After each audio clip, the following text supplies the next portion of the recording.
Hey everyone, it's time to talk about Dream Drop Distance. For this video we'll be looking at level design, and I'll be talking about my favourite areas in DDD.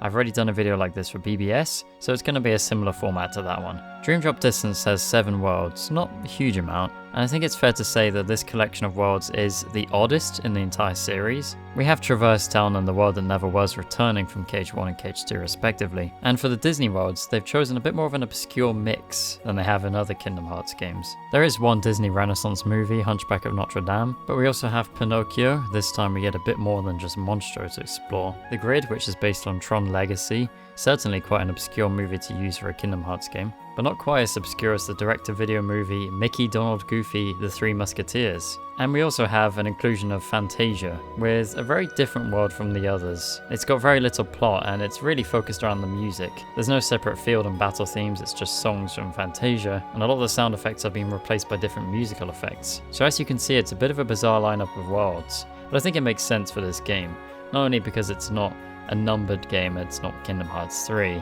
but because it's a game about dreams and it's set in the realm of sleep. And as we all know, dreams are very weird things. Now I just want to give a quick talk about what I think of the worlds overall and their level design. This is probably my second favourite set of worlds in the series, after Cage 1 of course. They have a lot of open areas which you can explore and find some chests. Some of the design involves platforming and gimmicks in the areas. A lot of it is made kind of redundant by flow motion, but that's more of a problem with flow motion itself rather than the level design. Yes, it is a bit of a shame that you could see this game being a bit more like Cage 1, having more platforming, having a bit more to explore and actually a bit more difficult to move about the world. But I also feel like if flow motion wasn't in the game, they probably wouldn't try to do that and it would be more like BBS, which was still better than Cage 2, it had more verticality for one thing. But I think some of the added openness that flow motion has created here does make for somewhat better level design, even if you can cheese it, to use that word, pretty easily. The worlds are also fairly big, which you would hope for considering there's only 7 of them. So yeah, I still find it fun to run around or flow motion around and bounce off the walls and discover things. There's not a lot to discover, but there are still some chests that I missed, plenty of things I missed and I had to go back to, especially on some of the more open areas. I think some areas really do fit with flow motion, and that's a lot of what we'll be looking into in this video. It's not ideal, it could be better, yes, but for what it is, I think it's its own little experience. It's a DDD thing. It's Dream Drop Distance, it's got a lot of quirks and this is just another one of them. Now what I'm going to talk about in this video is my 10 favourite areas. I've chosen 10 because everybody likes the number 10. I'm going to go through these in order of when you're supposed to get to the world that they're in. So we'll start off with Traverse Town, which I've got 2 picks for. The first of these is the back streets. This is a Riku only area. You're surrounded by quite tall buildings, taller than you're used to in Traverse Town, and you access it through a door on the first district that didn't exist before. And that's fine because it is a dream version, and we do know that Traverse Town can change and shift itself to fit the needs of whoever's in it. It is a refuge world after all. And some of the refugees here are the gang from The World Ends With You. So this area is a little more city-like to fit with that aesthetic. But yeah, these back streets are quite fun to run through.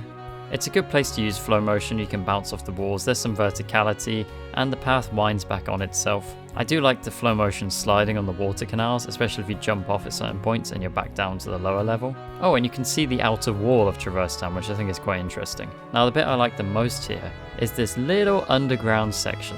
Maybe it's that idea of being in an enclosed space. You don't see that too much in newer Kingdom Hearts games, you don't go indoors very much. While this isn't exactly indoors, it is a smaller space, so it just feels a bit cozy, despite the fact that there's graffiti on the walls and it seems damp and cold.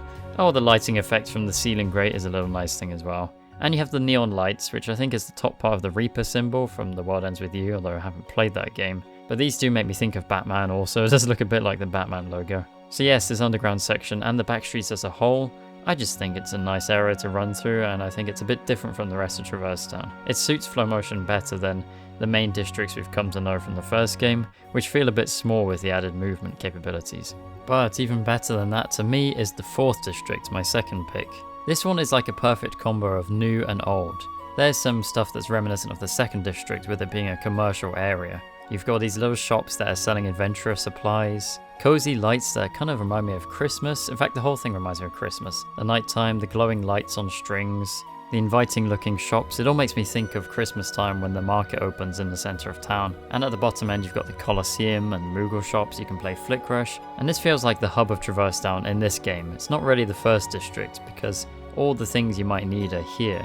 Oh, and as far as gameplay goes, the verticality is there. You can run around the building rooftops. You can go on this highest point here. There's hidden chests scattered about. It's not quite as big as the back streets, but you can still enjoy sliding on the lights, climbing up onto the roofs, or just simply walking through the alleyways. Like I said, it really does feel like a combo of the new and the old, which is why it's my favorite area of Traverse Town in this game. Moving on to the next world, La Cité de Cloches, we have the town. Sounds familiar, huh? Well, there are a lot of built-up areas in this game. This is one of the most open rooms in DDD.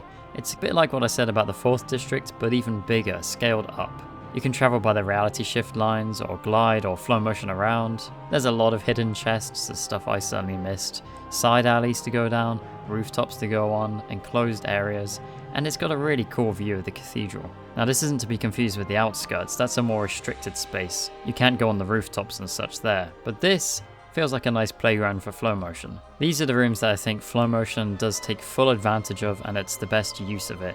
Rather than just using it to quickly move through a linear area, you're using it to bounce around a fun open section instead. But if we do go past the bridge and past the outskirts, we get to my next favourite area, which is the graveyard, and what's underneath it. We've now got a miserable cloudy sky and a dark tone to everything, along with the fact it's a graveyard, there's a bunch of dead people here, so of course it fits me perfectly. You can see another area through the fence, kind of like the cemetery and the boneyard in Halloween Town. This is an area you can go to, just not directly. Going down into the tunnels, into the crypt, it gets even more cool. There's loads of skeletons here, so many bodies. It's quite sinister to be in. You have some more open, cavernous rooms, and to begin with they have a purple gas hugging the floor, and it makes the camera go all wavy and depletes the drop gauge quicker. That's a fun little gimmick. Then out to the old graveyard section, which is what we saw earlier from the graveyard gate. And then the catacombs, a similar area to the tunnels of course. Both of these areas have a bit of interconnectivity. For example, in the tunnels there's a loop that goes around, and there's some simple offshoot rooms with chests and you have to break these open. So yeah, it's not particularly complex, but I just thought it was quite dark and cool,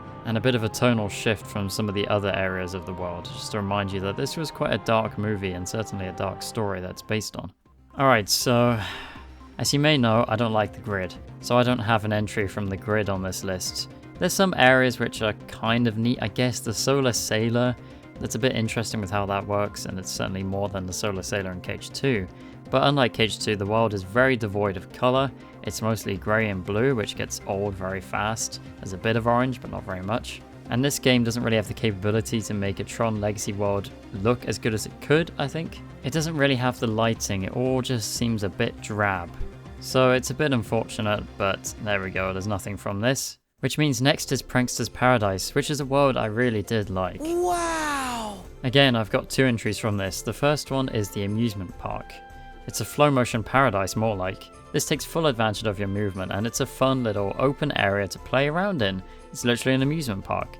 Not that there's particularly anything mechanically that interesting here, but you can flow motion around the roller coaster, which is fun. You can go on the Ferris wheel, and there's a couple of cars with chests in them. And again, I think the chests can be well hidden here without being irritating to find. It's not like San Francisco in Cage 3 where you feel like you're just gliding around and you get bored looking for chests because they're so big and you just end up going and finding out where they all are.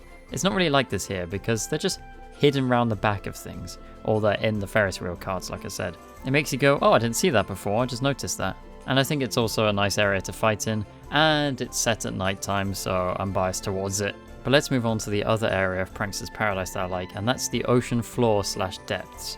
It's another fairly open area, and I love underwater stuff. A lot of you will know that by now. There's no swimming mechanic here, it's not Atlantica in Cage 1 or something. You just jump around and explore the ocean. Of course you have a lower gravity to make it feel a bit more immersive. There's also some interesting little mechanics scattered about the place. These bubble geysers, and yes, that's how we pronounce it in the UK, these will take you up to some higher sections. Rapid currents that will pull you in and lead you to another area. Even a ray that you can jump on and it will carry you around. A bit like the dolphin from Cage 1. The upper area is the more pretty one, a lovely water effect going on the rocks. The lower area though is my favourite because it's the depths. It's darker. That's very cool, I like that. I love deep ocean stuff, but the purple tones keep it somewhat colourful. This world certainly has a lot of variation, an amusement park, and then underneath that we've got all that clownery. Yeah, well, that's a bit interesting. But then there's ocean stuff as well, and the road leading up to it, and Monstro for Riku. Prankster's Paradise really is a bit of an underrated gem in my opinion.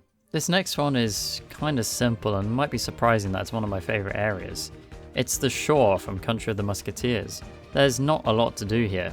It's a simple path with a few flow motion trees. There's a small cave with a chest, if you can even call it a cave. It is night, so again, it's appealing to me. Actually, there's a lot of nighttime areas in DDD that goes with the idea of sleeping, I suppose. This area, though, is nothing to write home about. It's very simple. There's really nothing here, so why is it on the list? Well, it's all because of that view of Mont Saint-Michel. I just love this view. The inclement weather, the lightning strikes surrounding the island. It's got an imposing look. And also because it's a real life location, it's kind of like flying around Big Ben in Cage 1. It just feels extra cool because of that. So yeah, that's really it. There's nothing else about this area. Now on to Symphony of Sorcery. For this, I've chosen Snowgleam Wood. Oh wow, it's another nighttime area. Come on, Nova, why do you keep choosing the nighttime areas? I know, but look, it's a snowy landscape at nighttime. It's got fantastical elements like the huge trees of the nearby wood. It is just quite impressive looking. It's my favourite area of Symphony of Sorcery pretty easily, and I thought the music, especially Riku's music as the Nutcracker, I thought it really fit here. I mean, it fits for the whole thing, but just this snowy area, there's something about it. There's more interactables here, snowflakes to jump across, snowballs to ride. As I've said, Osaka loves their balls. Flow motion does reduce the platforming potential here for sure, but like I said earlier, that's a general point about that system. It's a discussion that we don't really need to get into too much because it can get pretty deep. Also, you can swim. Take that, Cage 2. The final world is of course the world that never was. First selection here is the Avenue to Dreams. A bit of a reference to Cage 2's opening area, the Alley to Between. I've always liked the Dark City, but this is a bigger section, something we can explore a bit more freely than in Cage 2 where it was just, 4 areas? 4 rooms? No, this time we actually get to climb up the skyscrapers, and not just in the boss fight. The music is amazing by the way, but that's just a general point about the world. And yeah, Dark City, it's always been a favourite of mine, so being able to see more of it and explore it in a more free way like this and fight in it a bit more, I really like that. You've also got this weird green vapour coming up from the grates, Vape Nation. It's an interesting little effect though. And you can look up at the castle and the huge dizzying heights of the city, the centre of it. It's a really cool view. Now it's not the same area, but I just want to give a shout out to Nightmarish Abyss, because that's just an amazing name. And the final area is another from the weird dream version of the world that never was, although this time we're in a dream within a dream. We have fact within fiction / the verge of chaos. This is in the castle that never was, but seen from a different perspective, somewhere else. Does this place exist in the actual world that never was? Not really sure because this is a dream version, but I still like that it shows off more of the castle. Fact within fiction has 2 paths, there's jumble blocks to get through, and there's some traps. They're quite easy to avoid with flow motion, so it's not much of a trouble. But if you're cruel, you could just leave your Dream Eaters in there to get tortured until you want to bail them out, or just leave them to die. Then you can rise up to this platform, and this has an amazing view. I love seeing the spinning disc from this angle, the mechanics of how it spins. It feels huge, and rather than being in contained rooms with glimpses at how big the castle is, we certainly had some huge vistas in Cage 2. But there's something about this being at base level that really solidifies how big this structure is. Also, I'm combining this with the Verge of Chaos, maybe cheating a little bit, but it's okay. This is an area that lets you vertically travel upwards with platforms to stop on.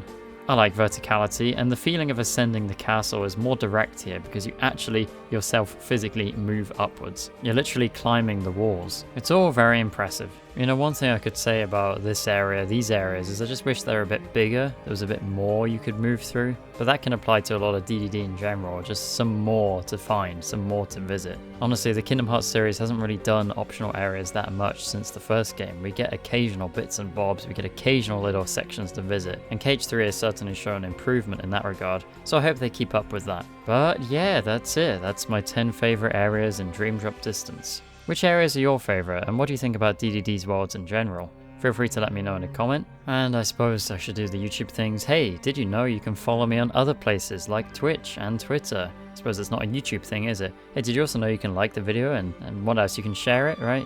The share feature, that's a thing as well. Yeah, so there's some things you can do, I guess. Anyway, thanks for watching. I'll be back with another DDD video very soon. Bye bye.